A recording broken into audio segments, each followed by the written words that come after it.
छात्रों नमस्कार। आज हम लोग किसी भी मैट्रिक्स के इन्वर्स मैट्रिक्स को ज्ञात करना सीखेंगे। पहले आपको बताएं इन्वर्स मैट्रिक्स होता क्या है, इन्वर्स मैट्रिक्स या इन्वर्स नंबर क्या होता है। जैसे कोई नंबर x है, सपोज दैट, इसका इन्वर्स क्या होगा। इन्वर्स मीन्स ऐसा नंबर जिस नंबर से x को मल्टीप्लाई करें और हम मल्टीप्लिकेशन की आइडेंटिटी ले पाए, जान पाए। x का मल्टीप्लिकेटिव इन्वर्स होगा 1/x। जैसे ही x का 1/x मल्टीप्लाई करेंगे रिजल्ट मिलेगा 1। 10 का मल्टीप्लिकेटिव इन्वर्स 1/10, इन दोनों को मल्टीप्लाई करते हैं रिजल्ट मिलता 1। जब हम मैट्रिक्स के केस में इन्वर्स को फाइंड आउट करते हैं तो ऐसा मैट्रिक्स हमें चाहिए होता है जिसका इस दिए गए मैट्रिक्स से मल्टीप्लाई करने पर हमें आइडेंटिटी मैट्रिक्स मिले। आइडेंटिटी मैट्रिक्स आपको मालूम होगा क्या होता है। 2x2 का आइडेंटिटी मैट्रिक्स 1 0 0 1 होता है। 3x3 का 1 0 0 0 1 0 0 0 1 होता है। इस तरह से हम किसी भी नंबर का इन्वर्स जब जान लेंगे तो उस नंबर से, उस मैट्रिक्स से जब इसको मल्टीप्लाई करेंगे तो हमें आइडेंटिटी मैट्रिक्स मिलना चाहिए। 2x2 का है तो 2x2 मिलना चाहिए, ये है तो ये मिलना चाहिए। ऐसा जानने के लिए हम दो तरह से इसको सॉल्व करते हैं। एक निकालते हैं इसका जो हम प्रारंभिक रूपांतरण लगाते हैं, अथवा उसको हम को फैक्टर ज्ञात करके निकालते हैं। क्योंकि हम अभी मैट्रिक्स पढ़ रहे हैं तो इसको हम बेसिक मेथड से, बेसिक जो फंडामेंटल ऑपरेशंस हैं उनको मानी रो और कॉलम में चेंज करके इन्वर्स ज्ञात करने का प्रयास करेंगे। पहले इसमें हम क्या करते हैं कि किसी रो का किसी रो से इंटरचेंज कर सकते हैं। जैसे मान लीजिए ये R1 है, R2 है तो R1 R2 में चेंज कर सकते हैं। और सेकेंडली इसमें ये लगा सकते हैं कि किसी रो को या किसी कॉलम को किसी नॉन जीरो नंबर से मल्टीप्लाई करके हम दूसरे नंबर से माइनस या प्लस कर सकते हैं। इन ऑपरेशंस की मदद से हम इसका इन्वर्स जानने का प्रयास करेंगे। आइए सॉल्व करते हैं, कैसे सॉल्व करते हैं। देखिए बच्चों, a इक्वल्स टू दिया है, इसका इन्वर्स हमें ज्ञात करना है। हम जानते हैं वी नो दैट क्या a equals to i a। मतलब हमने क्यों लिखा, i एक आइडेंटिटी मैट्रिक्स है सेम ऑर्डर का, उसी ऑर्डर का जिसका दिया गया मैट्रिक्स है।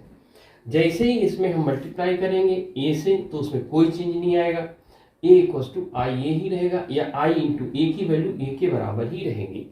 हम इसे कैसे सॉल्व करेंगे, इसको लिखते हैं 2 1 7 4 i इसी ऑर्डर का 1 0 0 1 और a इसे ऐसे लिखते हैं। अब हम ऑपरेशन क्या लगाएंगे, इस आइडेंटिटी मैट्रिक्स को किसी ऐसे मैट्रिक्स से मल्टीप्लाई करेंगे, मानी इसमें रिप्लेस करेंगे इसे, जिससे a को मल्टीप्लाई करने पर हमें रिजल्ट आइडेंटिटी मैट्रिक्स मिल जाए।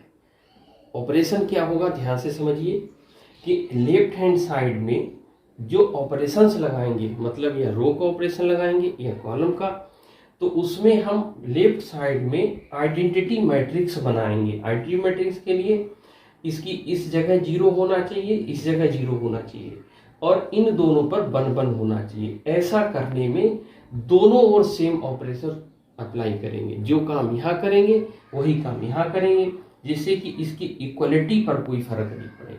अगर ऐसा नहीं करेंगे तो ये साइड दोनों बराबर नहीं होगी तो सवाल में गलती हो जाएगी। अब इसके लिए हम क्या करते हैं, पहले इसको 0 बनाने का प्रयास करेंगे। 1 को 0 कैसे बना सकते हैं, मान लीजिए मैं इसमें कॉलम के ऑपरेशन में जाना चाहता हूँ या रो वाइज जाना चाहता हूँ। आप या तो क्वेश्चन में दिया होगा, नहीं दिया होगा तो आप अपने आप लगा सकते हैं। मान लीजिए मैं इसमें कॉलम का मानी पंक्ति रूपांतरण लगा रहा हूँ कॉलम वाइज। अब कॉलम वाइज लगाएंगे तो यहाँ क्या है 1। अब इसका संगत देखिए कॉलम क्या, ये C2 है। अब हमें C1 में जाना है और इसके संगत अवयव को देखना है। इस पोजीशन पर 1 लिखा है, इसके सामने 2 लिखा है, ये दोनों बराबर करने होंगे। बराबर करने के लिए हमें इस पोजीशन को, इस नंबर को या इस कॉलम को 2 से मल्टीप्लाई करना होगा। मीन्स C2 को रिप्लेस करेंगे किससे, पहले इसको मल्टीप्लाई करा 2 से और इसमें से C1 को माइनस कर दिया। C2 को 2 से मल्टीप्लाई क्यों करा, क्योंकि हमें उसके संगत एलिमेंट से बराबर बनाना है।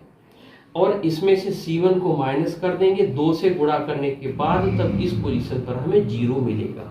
अब ध्यान से समझिए, हमने यहाँ 2 से मल्टीप्लाई करा तो हुआ 2, 2 में से 2 गया 0, पहले इसको लिखते हैं। अब 4 को 2 से मल्टीप्लाई करा 8, 8 में से 7 गया 1, यहाँ लिख दो। और इस नंबर को ऐसे ही, मानी कॉलम C1 को ऐसे ही लिख देंगे, इसमें हमने कोई चेंज किया नहीं।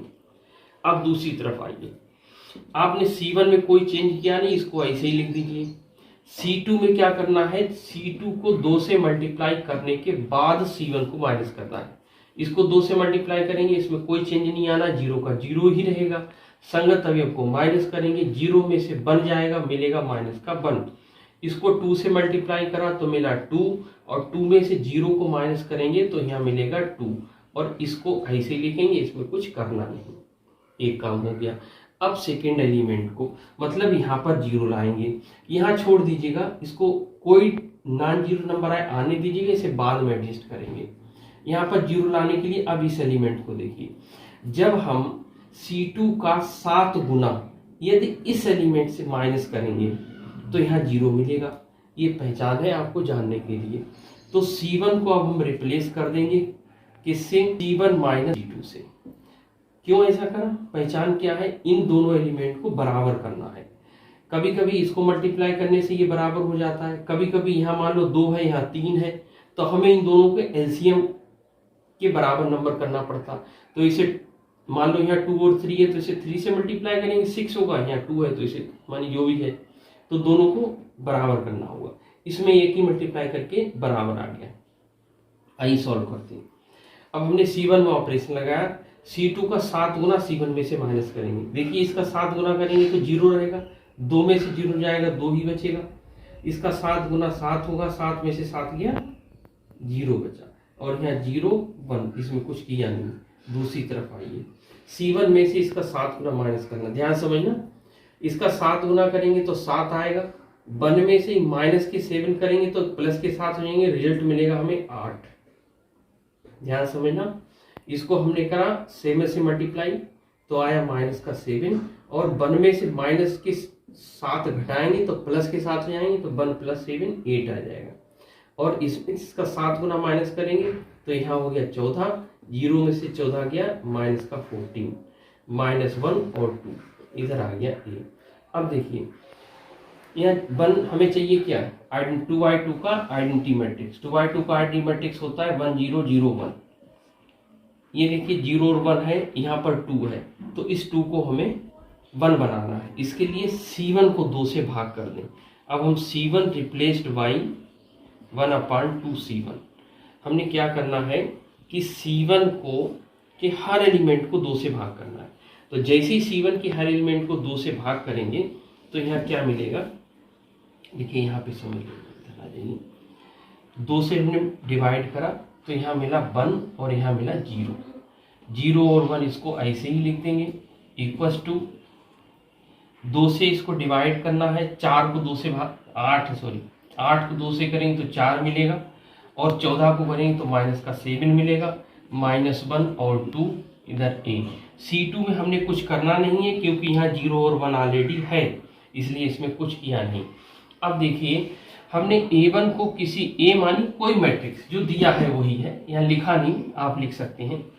तो A को किसी मैट्रिक्स से मल्टीप्लाई करके रिजल्ट हमें क्या मिला, आइडेंटिटी मैट्रिक्स। दैट मीन्स कि जिसको हमने ऐसे मल्टीप्लाई करा है वो उसका मल्टीप्लिकेटिव इनवर्स है, अर्थात A का इनवर्स है। तो इसलिए A इनवर्स इक्वल्स टू 4 - 7 -1 और 2, यही इसका हल है। आई होप समझ में आया होगा। ऐसे क्वेश्चन को आप सॉल्व करने का प्रयास करें, और कोई ज़्यादा टिपिकल नहीं है, 2 ही ऑपरेशन लगने हैं और 2 बार ही लगना है। पहली बार में यहाँ 0 बना लेंगे और सेकंड टाइम में यहाँ 0 बना लेंगे। थर्ड टाइम में अगर डिजिट हमें 1 नहीं मिले तो उससे हम डिवाइड कर लेंगे और सेम ऑपरेशन दूसरी तरफ लगाएंगे। तो इस तरह से हम किसी भी मैट्रिक्स का इन्वर्स मैट्रिक्स ज्ञात कर सकते हैं। आपको समझ में आया होगा। यदि समझ में आया हो तो इसके जैसे और क्वेश्चन भी सॉल्व करने का प्रयास करें।